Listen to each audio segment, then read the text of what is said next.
Hari pertama rekapitulasi perolehan suara pemilu 2024 tingkat kabupaten sudah dimulai.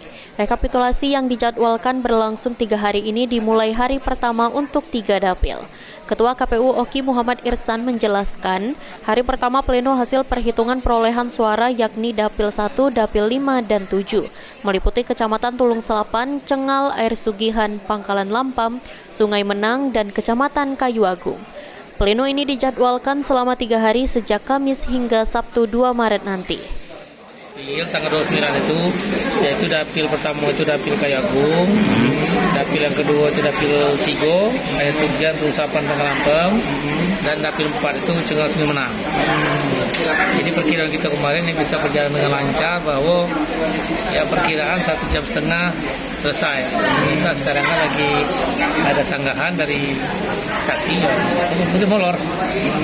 Kalau untuk 3 dapil itu berarti 5 surat suara itu dihitung. Oh iya, ya mudah-mudahan ini cepat selesai sanggahannya dan berjalan. Insya Allah kita usahakan selesaikan malam ini juga. Rencana jadwal itu 3 hari. Jadi kalau besok tanggal 1 Maret itu ada Mesuji Makmur, Mesuji Raya, Teluk Gelam, Tanjung Lebu, Pedamaran Timur, dan Pedamaran. Kalau waktu kita nggak dibatasi, ini kan pakai jadwal.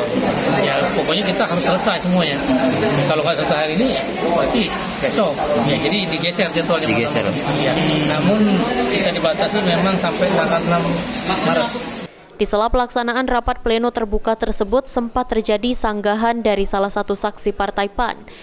Saksi menyampaikan adanya kejanggalan mengenai DPT dan DPK saat proses pemungutan suara di TPS Desa Margatani, Air Sugihan.